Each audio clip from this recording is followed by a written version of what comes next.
کہ پہلے عیب اس میں تلاش کرو، مجھ تک بعد میں آؤ گے. بھائی یہاں تک آئے، خدا بے عیب رسول بے عیب. اور اب روکوں گا بات کو، کہیں اور جانا ہے اور کسی کی بے عیبی پہ بات کرنی ہے، لیکن اب آیا سنتے جاؤ. رفیع الدرجات ذو العرش یلقی الروح من امرہ علی من یشاء من عبادہ لینذر یوم الطلاق یوم ہم بارزون. 40واں سورہ 15ویں آیت. رفیع الدرجات، جس کے درجے کو چاہے وہ بلند کر دے. ذو العرش، عرش کا مالک وہی ہے. بہت آرام سے سننا، اس آیت مبارکہ کو حوالہ اس لیے دیا کہ ترجمہ جا کے دیکھ لینا. رفیع الدرجات، درجوں کو بلند کرنے والا ہے. ذو العرش، عرش کا مالک ہے. ٹھیک. یلقی الروح من امرہ علی من یشاء علی من یشاء من عبادہ، جس بندے پہ چاہے، اس کی مرضی ہے، جس بندے پہ چاہے اپنی روح کو بھیج دے، اپنی روح کو اتار دے. لینذر یوم الطلاق یوم ہم بارزون، تاکہ وہ بندہ قیامت کا ڈرانے والا بن جائے. وہ قیامت جس دن لوگ اٹھیں گے. رفیع الدرجات، درجوں کو بلند کرنے والا ہے. بھائی یہی تو دھوکہ ہوا تھا نا ابلیس کو، کہنے لگا میں بہتر ہوں، یہ بھول گیا کہ درجے تو اللہ بلند کرتا ہے. سنتے جا آرام سے سننا، اس لیے کہ اب فکر کو ذرا سا آگے لے جانا ہے. ذو العرش، عرش کا مالک وہی ہے. اچھا بھائی یہ عرش کیا ہے جس کا مالک ہے؟ عرش کائنات کی سب سے بلند ترین جگہ، اس سے بلند کوئی جگہ نہیں ہے. اور عرش سے وہ فرمان کو نافذ کرتا ہے. عرش اللہ کا آیت ہے نا، ذو العرش، اس کا مالک وہ ہے، کسی اور کا عرش نہیں ہے. اور کہنے لگا ابراہیم و اسماعیل سے طہرا بیتی للطائفین والعاکفین والرکع السجود. دیکھو ابراہیم اسماعیل، تم نے خانہ کعبہ تو بنا دیا، لیکن میرے گھر کو پاک رکھنا. تو زمین پر کعبہ اس کا گھر، آسمان میں عرش اس کا تخت.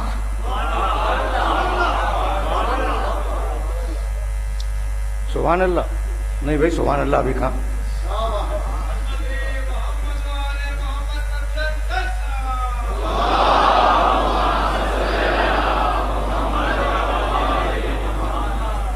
آج سے 7 سال پہلے میں نے ایک جملہ کہا تھا اور میرا جی چاہتا ہے کہ وہ جملہ ریلیٹ کر کے پھر آگے بڑھ جاؤں. طاہرہ بیتی، اللہ کا گھر ہے، میرے گھر کو پاک رکھنا. اچھا اللہ کا گھر ہے، کیا رہتا ہے اس میں رہتا ہے؟ میں نے پوچھا ملا سے کہ بھائی تفسیر لکھنے والے سے کہ اس میں رہتا ہے. کہا بھائی رہتا تو نہیں ہے، اس میں رہتا تو نہیں ہے. ٹھیک. اچھا میں نے کہا کیا مستقبل میں کسی دن آ کے رہے گا بیتی میرا گھر؟ تو کہا کہ نہیں مستقبل میں بھی آ کے نہیں رہے گا. اچھا اب 2 باتیں طے ہو گئی. اچھا بھائی ماضی میں کسی دن آ کے سو گیا ہو اس میں؟ کہا کہ نہیں، نہ ماضی میں آیا، نہ حال میں ہے، نہ مستقبل میں آئے گا. ٹھیک. اچھا تو میں گھبرا گیا. میں نے کہا کہ بھائی پھر اس کے اندر ہے کیا؟ کہنے لگا خالی ہے. یعنی عجیب بات ہے، تو خالی گھر کو سجدہ کیے جا رہے ہو؟ تو خالی گھر ہر ایک کی سمجھ میں آ گیا، خالی تابوت آج تک کسی کی سمجھ میں نہیں آیا.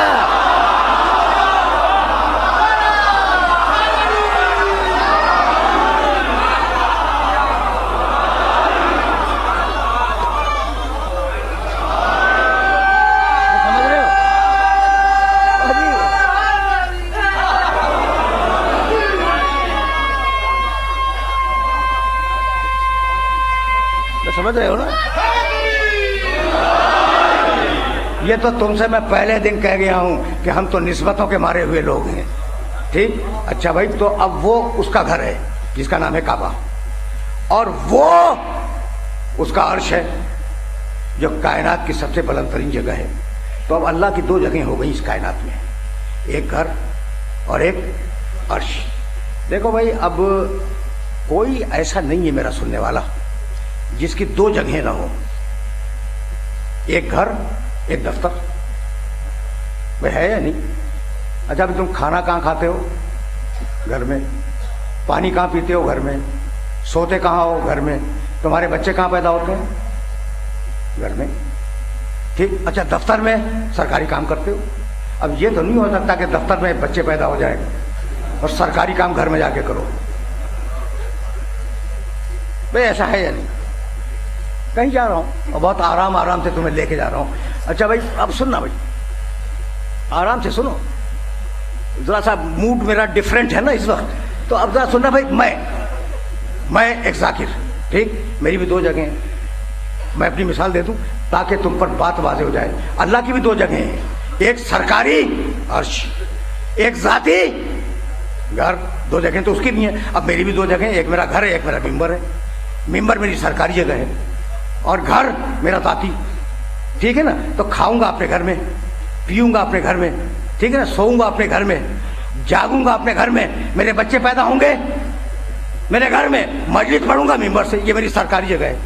اب یہ نہیں ہوگا کہ مجلس گھر میں پڑھوں، بچہ ممبر پہ پیدا ہو جائے، یہ نہیں ہوگا، الٹا نہیں ہوگا. سمجھ گئے بات کو؟ اگر بات کو سمجھ گئے تو میری بات کو سمجھنا. اب جو آگے کہنے والا ہوں کہ سرکاری جگہ پہ سرکاری کام ہوگا، ذاتی جگہ پر ذاتی کام ہوگا. بھائی مالک تجھے کسی دن بیٹھنا ہے کہا نہیں، تجھے کبھی رہنا ہے کہا نہیں، تو یہ ذاتی گھر رکھ کے کیا فائدہ اور سرکاری جگہ رکھ کے کیا فائدہ؟ کہ میں جانتا ہوں جب مجھے سرکاری کام ہوگا کسی کو حج پہ بلاؤں گا، اور جب بچے کو پیدا کروانا ہوگا اپنے گھر میں پیدا کرواؤں گا.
سمجھو وہ فرما رہے تھے کہ بچہ پیدا ہو تو کیا کرتا ہے. ہم تو ہر بچے کے فیور میں ہیں، کہ دنیا کا کوئی بھی بچہ ہو کسی بھی فرقے میں پیدا ہو رہا ہو، آتا ہے تو کھلے ہوئے ہاتھ سے آتا ہے، آتا ہے تو کھلے ہوئے ہاتھ سے آتا ہے، اور آتے ہی سجدہ کرتا ہے، اور روتا ہوا آتا ہے، ہنستا ہوا نہیں آتا.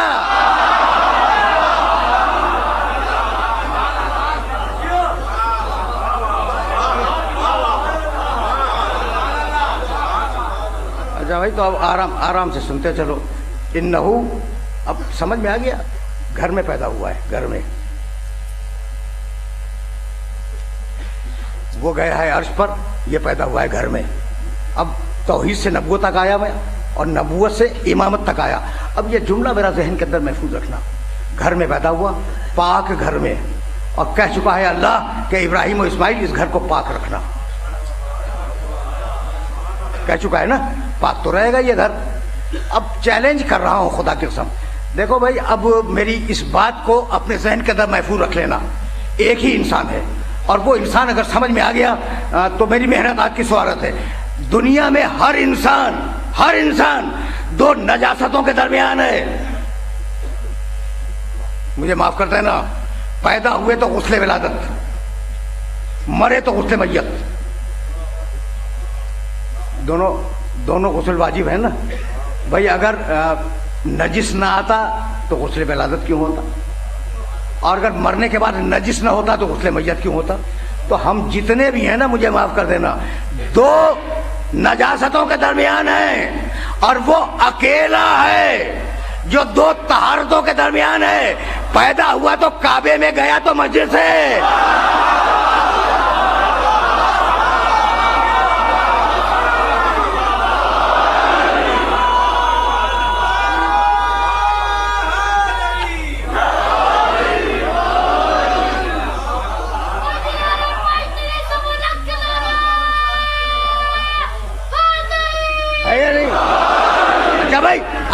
اب میں کیا کروں؟ یہ تو میری مجبوری ہے بھائی۔ یہ جتنے بچے دنیا میں پیدا ہوئے، مجھ سمیت جتنے انسان پیدا ہوئے، پیدا کرنے والی ماں نجس، مجھے معاف کر دینا، ایسا ہے یا نہیں ہے؟ جس وقت پیدا کر رہی ہے، پیدا کرنے والی ماں نجس، پیدا ہونے والا بچہ نجس، وہ زمین جہاں پیدا ہوا وہ زمین نجس بعد میں پاک کی جاتی ہے۔ اب کسی جھوٹی روایت پہ دکھلا دو کہ علی کے پیدا ہونے کے بعد کعبے کو پاک کیا گیا ہو۔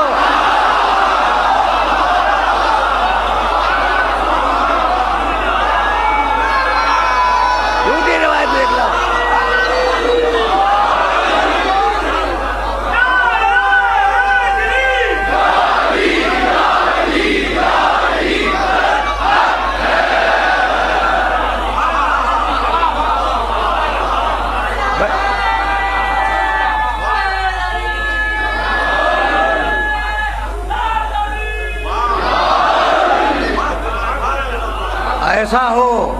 ایسا ہو تو وارث قرآن بنے، لا یمسہ الا المطہرون، جنہیں ہم نے پاک پیدا کیا ہے، بس قرآن کو وہ سمجھیں گے۔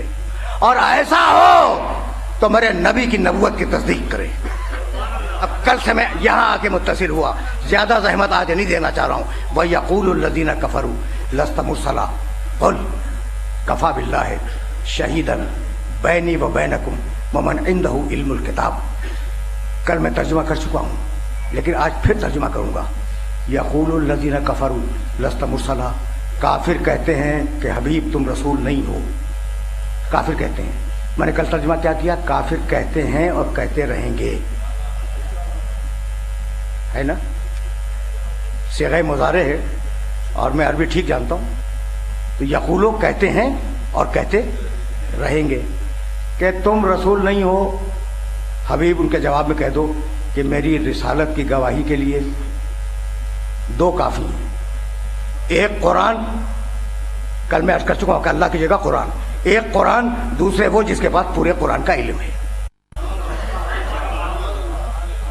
پورے قرآن کا علم ہے۔ اس وقت تک، جس وقت یہ آیت نازل ہوئی ہے نا، کیا کہا اللہ نے؟ کہ پورے قرآن کا علم ہے۔ اس وقت تک آدھا قرآن بھی نہیں اترا تھا۔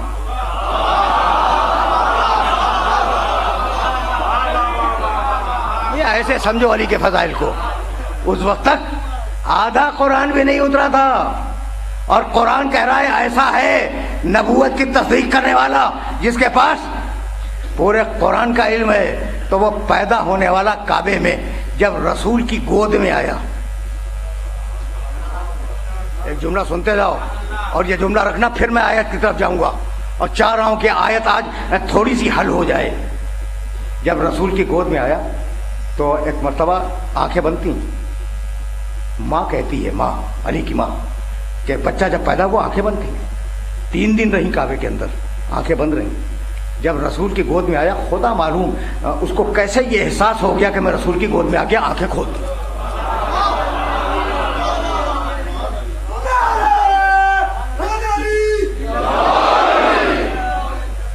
یعنی اب میں جملہ کہنا چاہ رہا ہوں، یعنی آنکھیں کھول کر رسول کو نہیں دیکھا، رسول کو دیکھ کر آنکھیں کھولی۔ مسکرائے تو رسول نے ایک جملہ کہا، بچہ مسکرایا، 3 دن کا بچہ مسکرایا۔ اب میں کیا کروں، تاریخ میں تو یہ لکھا ہے۔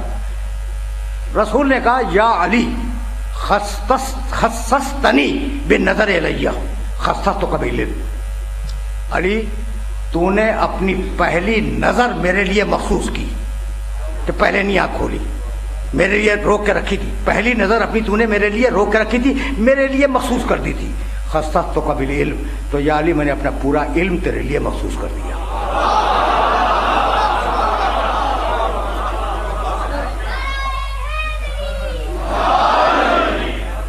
اچھا بھائی اب دیکھو یہ بچہ ہے نا، پہلی مرتبہ رسول کی گود میں آیا ہے، یہ جب 13 برس کے بعد جب یہ بچہ 13 برس کا ہو جائے گا تو 13 برس کے بعد پیغمبر اعلان نبوت کریں گے، تو ابھی نبوت کے اعلان میں اور رسالت کے اعلان میں 13 برس باقی ہے نا، ٹھیک؟ سمجھو بھائی، علی کو سمجھو، تھوڑا سا سمجھ لو۔ اور میں کبھی کبھی حیران ہو جاتا ہوں کہ میں کن لفظوں میں بیان کروں۔ تو ابھی 13 برس باقی ہیں رسالت کے اعلان میں، ٹھیک؟ آیا گود میں، کہا اقرا یا علی، یا علی کچھ پڑھو۔ کہنے لگے یا رسول اللہ ما اقرا، اللہ کے رسول میں کیا پڑھوں، رسالت میں 13 برس باقی ہیں، یا رسول اللہ کہہ رہا ہے۔ تو سب کہیں گے یا رسول اللہ اعلان کے بعد۔ بھائی یہ سب سمجھ میں آیا؟ سب کہیں گے یا رسول اللہ اعلان کے بعد۔ یہ اکیلی ذات ہے جو اعلان سے 13 برس پہلے کہہ رہی ہے یا رسول اللہ ما اقرا، اللہ کے رسول میں کیا پڑھوں، اب مطلب سننا، اب من التوریت والانجیل والزبور اور من القرآن۔ یہ ہے کمال۔ یا رسول اللہ آپ فرماتے ہیں کہ پڑھو، تو میں کیا پڑھوں، توریت سے پڑھوں، زبور سے پڑھوں، انجیل سے پڑھوں؟ بھائی نازل ہو چکی تھی، پڑھ سکتا تھا، یہ بھی اگرچہ ممکن نہیں ہے لیکن پڑھ سکتا تھا۔ قرآن تو ابھی نازل ہی نہیں ہوا، قرآن کے نازل ہونے میں بھی 13 برس باقی ہیں، ٹھیک ہے نا؟ تو کہا کہ یا علی ذرا سا قرآن میں سے کچھ پڑھ دو۔ سورہ مومنون کی ابتدائی 7 آیتوں کی تلاوت کی۔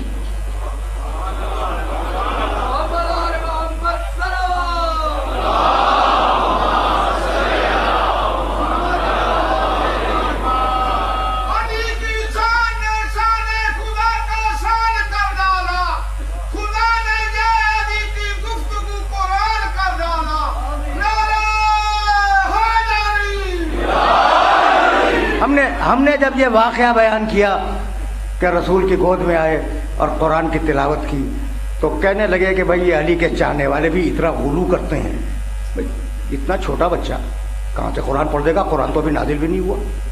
بھائی ٹھیک ہے نا، بھائی پڑھ کہاں سے سکتا ہے، 3 دن کا بچہ، بھائی پڑھے گا کہاں سے؟ تو 3 دن کا عیسیٰ پڑھ سکتا ہے؟ نہیں، اب میں دوسرا جملہ کہنے والا ہوں، اور 3 دن کا علی نہیں پڑھ سکتا۔ بھائی میرے علی کا معجزہ نہیں مانتے تو میرے نبی کا معجزہ تو مان لو۔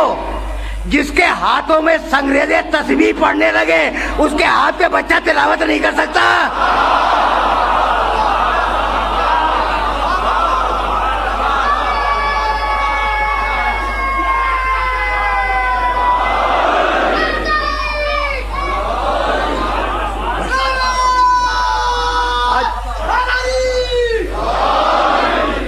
میں نے زحمت دی، لیکن یہ مسئلے تھے جنہیں پیش کرنے کی ضرورت تھی۔ اچھا بھائی یقول الذین کفروا لست مرسلا، حبیب کافر کہتے ہیں، کافر کہتے رہیں گے، اب تمہیں دلیل دے رہا ہوں کہ تم رسول نہیں ہو۔ حبیب کہہ دو کہ میری رسالت کی گواہی کے لیے 2 کافی ہیں۔ اچھا وہ 2 کون ہیں؟ ایک قرآن ہے اللہ کی طرف سے، اور ایک کتاب کا علم رکھنے والا ہے۔ سن لیا تم نے؟ کافر کہتے ہیں اور کافر کہتے رہیں گے۔ آپ کا کیا خیال ہے، آپ کی رائے کیا ہے کہ کیا کافر اس دنیا سے ختم ہو گئے؟ بھائی اگر ختم ہو گئے تو وہ دیواروں پر لکھنے والے ہیں کون؟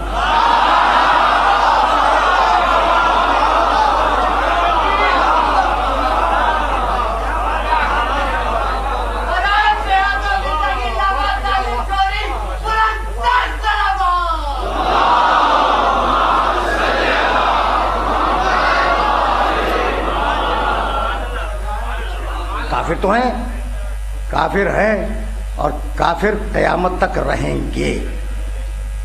طے ہو گئی نا بات؟ طے ہو گئی۔ اچھا بھائی، جب کافر قیامت تک رہیں گے تو کافر قیامت تک کہتے رہیں گے کہ محمد اللہ کے رسول نہیں ہے، اور جب قیامت تک کہتے رہیں گے تو دونوں گواہوں کا وجود ضروری ہے. ایسا ہے یا نہیں؟ دیکھو کامن سینس کی بات کر رہا ہوں میں، اور بہت ڈفرینٹ موڈ میں آج بات کر رہا ہوں. دونوں گواہوں کا وجود ضروری ہے. تو آج اگر کسی کورٹ میں چیلنج ہو جائے رسول کی رسالت، نعوذ باللہ، تو ایک گواہ تو ہر مسلمان بغل میں داب کے لے جائے گا قرآن، اور رسالت اس وقت تک ثابت نہیں ہوگی جب تک دوسرا گواہ نہ آئے. تو دوسرا گواہ کہاں سے لاؤ گے؟ ہمارے علاوہ کہیں نہیں ملے گا. اسی لیے ہم زمانے کے امام کو کہتے ہیں السلام علیک یا شریک القرآن.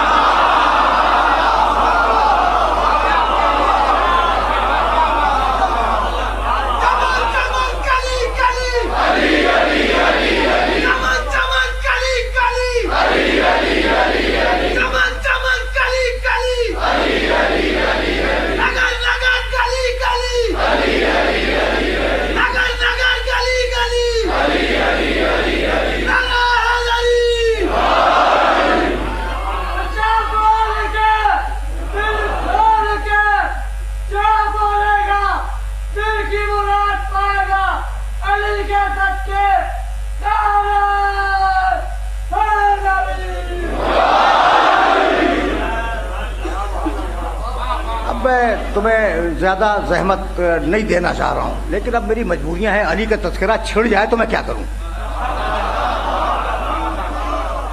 کچھ تھوڑی سی مجبوریاں بھی ہوتی ہیں.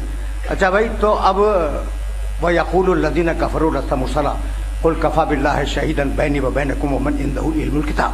ٹھیک، ایک کتاب کا عالم، ایک قرآن، دو گواہ ہیں. ٹھیک ہے نا؟ بہت توجہ رکھنا. گواہ دو ہیں، ایک ہے کتاب، ایک ہے انسان. اب کوئی اور نہیں ہے اس زمانے میں جو محمد کی رسالت کی گواہی دے، کوئی اور نہیں ہے. اگر ہوتا تو قرآن ذکر کرتا. چیلنج دے رہا ہوں، کوئی نہیں ہے نا. ہماری عندہ علم الکتاب ایک ہے. بھائی رکے رہنا. اب اتفاق سے اس گواہ کو پیغمبر نے حدیبیہ کے میدان میں کہا صلح نامہ لکھو. ایک ہی گواہ ہے، کل ایک گواہ. سننا زیادہ زحمت نہیں ہے، لیکن یہ جملہ تو سنو. ایک گواہ ہے. اچھا نہیں بھائی، اب رک جاؤ، اب یہیں بات کو روک دوں گا. بھائی گواہ تو تم بھی ہو، مجھے معاف کر دینا، میں بھی ہوں. ہاں میں بھی اشہد ان محمد رسول اللہ، میں گواہی دیتا ہوں کہ محمد اللہ کے رسول. یہاں گواہ تو آپ بھی ہیں نا، جو بھی نماز پڑھے، جو بھی تشہد پڑھے، اشہد ان محمد عبدہ و رسولہ. ٹھیک ہے نا؟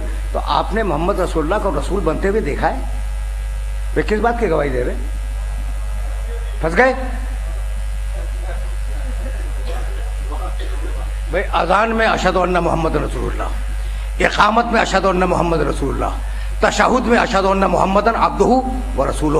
میں گواہی دیتا ہوں کہ محمد اللہ کے بندے بھی ہیں اور اللہ کے رسول بھی ہیں. تو گواہ میں بھی ہوں، گواہ آپ بھی ہیں. گواہ پوری دنیا کا مسلمان ہے. یہ کیسے کہہ دیا کہ گواہ ایک ہے نا سوال؟ اچھا اب میں جواب دے دوں تاکہ یہ جو کنفیوژن کریٹ ہو گیا یہ حل ہو جائے. اب مجھے یہ تو نہیں معلوم کہ آپ کے ذہن میں کیا ہے، لیکن میں جو کہتا ہوں اشہد ان محمد رسول اللہ، اس کے معنی میرے ذہن میں کیا ہے.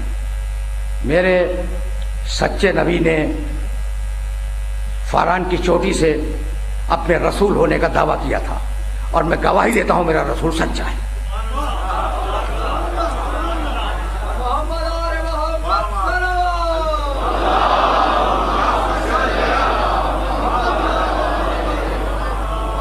گفتگو رکے گی، یہیں رکے گی. بات سمجھ گئے؟ اب اس سے زیادہ آسان تو میں کر نہیں سکتا تھا کہ میرے سچے نبی نے، محمد رسول اللہ نے فاران کی چوٹی سے ذوالعشیرہ کی دعوت میں مکے کی گلیوں میں یہ اعلان کیا کہ میں اللہ کا رسول ہوں، اور میں گواہی دیتا ہوں کہ میرے محمد کا اعلان سچ تھا. ٹھیک، تو میں اعلان رسالت کا گواہ ہوں، وہ رسالت کا گواہ ہے. یہ بات پہنچی یا نہیں پہنچی؟ یہ میسج پہنچ گیا یعنی پوری دنیا کا مسلمان جو گواہی دے رہا ہے وہ اعلان کی گواہی ہے کہ رسول نے اعلان کیا تھا وہ سچا ہے، ٹھیک ہے نا؟ اور وہ گواہ رسالت کا گواہ ہے، یعنی رسالت مل رہی تھی وہ دیکھ رہا تھا۔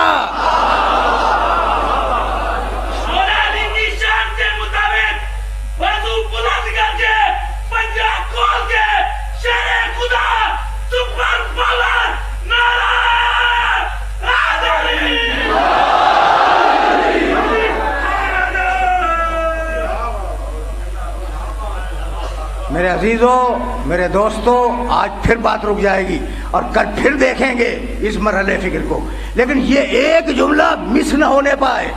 تو اب ہم سب اعلان رسالت کے گواہ، وہ عطائے رسالت کا گواہ، رسالت مل رہی تھی وہ دیکھ رہا تھا، تو اب اکیلا گواہ ہوا نا، اب اکیلا گواہ ہے۔ اللہ نے رسالت دی، اسے دیکھا، وہ اکیلا گواہ ہے، بھائی توجہ رکھنا، وہ اکیلا گواہ۔ اب رسول اللہ نے حدیبیہ کے میدان میں اس گواہ کے ہاتھ میں قلم دے دیا، کہا لکھو وہ صلح کا معاہدہ، صلح حدیبیہ، بس یہ سن لو اور مجھے اجازت دے دو، بس آپ کے بھی 2 جملے۔ بیچ میں رسول بیٹھے ہیں، دائنی طرف علی قلم لیے ہوئے بیٹھے ہیں اور معاہدہ لکھ رہے ہیں، بائیں طرف مشرکین کا نمائندہ نوفل بیٹھا ہوا ہے۔ رسول ڈکٹیشن دے رہے ہیں، وہ اعتراض کر رہا ہے، رسول اس کے مطابق بدلوا رہے ہیں اور علی لکھ رہے ہیں۔ رسول نے کہا لکھو بسم اللہ الرحمن الرحیم، بس تقریر تمام ہو گئی۔ اس نے کہا یہ جملہ تو ہم نہیں جانتے، یہ تو قرآن کا جملہ ہے نا۔ کہا کہ نہیں، ہمیں یہ نہیں چاہیے۔ رسول نے کہا بھائی پوچھو اس سے کیا چاہتا ہے۔ اس نے کہا یہ لکھو بسم کا اللہم، اے اللہ تیرے نام سے۔ بھائی یہ بھی سچ ہے، وہ بھی سچ تھا۔ رسول نے کہا چلو بھائی بسم اللہ الرحمن الرحیم کاٹ دو اور یہ لکھ دو بسم کا اللہم۔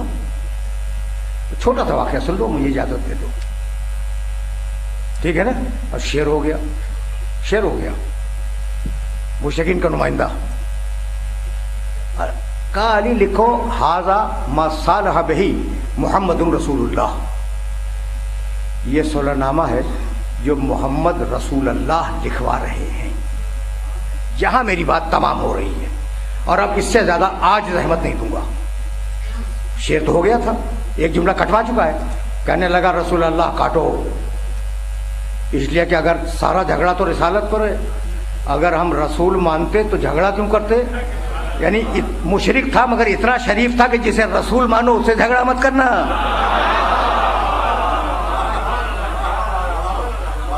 ٹھیک ہے نا؟ بس یہ آخری جملہ سنو، آخری جملہ۔ اب میں کربلا کی طرف چلا جاؤں گا، وقت نہیں ہے، بس ایک جملہ سنو۔ کہا یا علی، اچھا علی کاٹ چکے ہیں، بسم اللہ الرحمن الرحیم کاٹ کے بسم کا اللہم لکھ چکے ہیں، ٹھیک ہے نا؟ کہا یا علی ایسا کرو کہ رسول اللہ کاٹ دو، رسول اللہ کاٹ دو اور لکھ دو محمد ابن عبداللہ، باپ کا نام، ٹھیک؟ بہت توجہ رہے، بہت نازک امتحان ہے علی کا۔ اب میں جملہ کہوں اور اسے برداشت کرو گے؟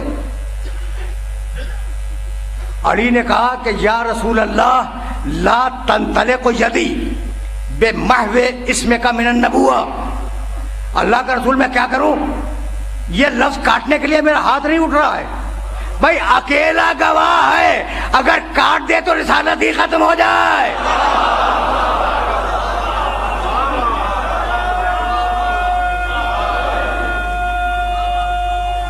سمجھ رہے ہو؟